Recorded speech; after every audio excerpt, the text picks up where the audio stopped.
मंडळी नमस्कार, मी प्रेरणा. तुम्ही बघताय सकाळ आणि आता मी आलेले आहे संगीत सोहळ्यात. म्हणजे जानकी आणि ऋषिकेशचं लग्न आहे आणि या संगीत सोहळा जो आहे हा धमाकेदार आहे, स्पेशल आहे. तो आमच्यासाठी देखील स्पेशल आहे कारण आम्ही देखील सहभागी झालो. सांगा आम्ही काय काय केलंय तुमच्या संगीत सोहळ्यात? अरे तुम्ही जे केलंय ते आतापर्यंत कुठल्याच मालिकेत तुम्ही केलेलं नाहीये. तुम्ही प्रत्येक मालिकेला प्रमोट केलंय पण कुठल्याच मालिकेत परफॉर्मन्स केला नाहीये. तर आमच्या अख्ख्या मीडिया टीमचा परफॉर्मन्स आहे आमच्या शो मध्ये, आमच्या संगीत मध्ये. तर याच्यापेक्षा आनंदाची गोष्ट काय असेल प्रेरणा? तुम्हीच आमची आज मुलाखत घ्यायला. Definitely definitely. कसं वाटतंय आमच्या इथे येऊन परफॉर्म करून? मला सांग, तुला कसं वाटतंय? हा, मला धमाल आली. म्हणजे आम्ही व्हॅनिटी मध्ये तयार होण्यापासनं, रिहर्सल पासनं तिथे जाऊन टेक देण्यापर्यंत हा सगळा आमचा प्रवास होता, जो तुमचा दररोजचा प्रवास असतो. पण ऑलवेज तुम्ही दुसऱ्यांचे इंटरव्ह्यू, कारण हे फार कठीण असतं, जे आम्ही अनुभवलं. मी तेच विचारणार होते की तुम्ही दुसऱ्यांचे इंटरव्ह्यूज घेतलेत आतापर्यंत, स्वतः परफॉर्म करताना कसं वाटलं? म्हणजे भीती वाटली, एन्झायटी?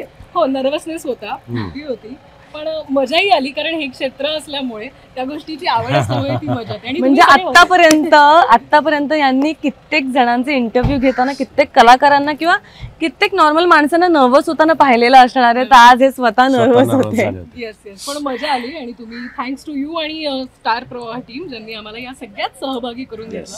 पण हा लग्न सोहळा जानकी ऋषिकेशसाठी किती महत्वाचा आहे, कारण 10 वर्ष झालेली आहे. तर त्यामुळे काय काय फिलिंग्स आहे, कारण अत्यंत उत्तम असे परफॉर्मन्सेस होत आहेत, सरप्राईजेस मिळतात तुम्हाला. तर त्याबद्दल जर खूप छान वाटते. जसं मालिकेत बालहट्टापायी हे लग्न योजलं आणि आम्हाला असं वाटलं होतं की का असं आपण का करतोय. त्यानंतर सगळ्यांनीच मनावर घेतलं आणि मग ऋषिकेश जानकीचे एक 10 वर्ष झाले आपल्या संसाराला. आपण कुठून सुरुवात केली तर कुठून कुठपर्यंत आलोय, हा सगळा प्रवास आम्हाला आठवतोय. आणि या सगळ्या गोष्टी आम्ही पण एन्जॉय केल्या. ह्या 10 वर्षाच्या संसारानंतर सुद्धा कधी कधी स्टॅग्नन्सी येऊ शकते नवरा बायकोच्या नात्यामध्ये, तर आम्ही त्याला पुन्हा उजाळा दिला आणि पुन्हा नव्याने सगळे एन्जॉय करतोय. सो नाही, खरंच खूप छान वाटतंय. म्हणजे सुरुवातीला नको नको वाटणारा हा हट्ट नंतर आम्हाला जितका हवासा वाटायला लागला की एकंदरीत सगळ्या जुन्या आठवणींना उजाळा मिळाला. आणि आमचा जो प्रवास आहे तो एका परफॉर्मन्समधून ते दाखवतात. सो कसं आमची जर्नी सुरू झाली, कसं आम्ही एकत्र आलो आणि या सगळ्या गोष्टी आहेत. तर तो परफॉर्मन्स आहे ते कोण करणार आहे ते मी नंतर सांगेन. पण खूपच धमाल, मज्जा, सगळ्यांची इन्व्हॉल्वमेंट आहे, सगळे एन्जॉय करतात. पण रेश्मा, तुझा कितवा लग्न सोहळा आणि कितवा संगीत सोहळा? माझं घरोघरी मातीची चुली जानकीचा दुसरा, असं ओव्हरऑल 15. बापरे. कारण एका सिरियल म्हणजे 2-2 अशी 2-2 लग्न झाली आहेत ग, 2-2 3-3. रंग माझा वेगळा मध्ये तर मी 3दा लग्न केलंय. सो तू विचार कर, 2 शो मध्ये 5 वेळा तर झालं लग्न. तुम्ही प्रो झालेला. प्रो म्हणजे इतके कदा. आता जसे लाईफ पार्टनर्स असतात, आता सुमितची बायको असेल किंवा काय, त्यांच्यासाठी सगळं नवीन आहे. आम्हाला तर असं वाटतं की चला एक फेरी मारली, सुपारी उडवली, चला हे शॉर्टकट दुसऱ्या, तोपर्यंत आम्ही मोबाईलवर असतो, हा टाइमपास, स्क्रिप्ट आणरे, हे आणरे, आम्ही ते विसरून जातो सगळं केलेलं. पण प्रेक्षकांसाठी किंवा जो इतका इन्व्हॉल्व्ह झाला असतो सामान्य माणूस, त्याला लग्न म्हणजे खूप जिव्हाळ्याची गोष्ट वाटते. आणि ते आम्ही सतत करत असतो कारण मनोरंजनासाठी प्रेक्षकांच्या. आणि आम्हीही ते गोष्टी सगळ्या एन्जॉय करत असतो पण टेक्निकली.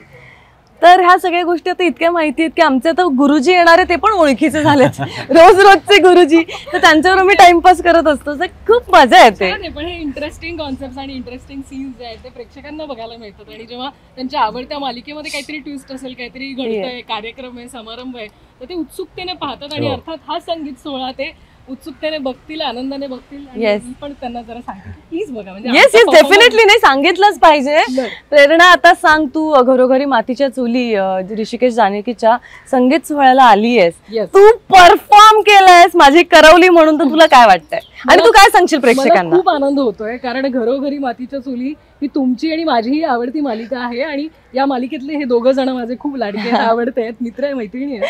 आणि यांचा लग्न सोहळा आणि त्याच्यात संगीत सोहळा ज्याच्यात आम्ही सहभागी झालोय, तर आवर्जून हे लग्नाचे विविध जे कार्यक्रम तुम्हाला या मालिकेत बघायला मिळतील ते आवर्जून मिस न करता नक्की बघा. नक्की बघा घरोघरी मातीच्या चुली, संध्याकाळी 7:30 वाजता फक्त आपल्या स्टार प्रवाहावर.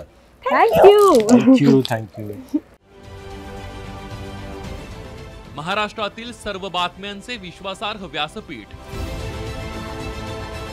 सकाळच्या सर्व सोशल मीडिया प्लॅटफॉर्मला लाईक, फॉलो आणि सबस्क्राईब करा. तसंच सर्व नोटिफिकेशनसाठी बेल आयकॉन प्रेस करायला विसरू नका.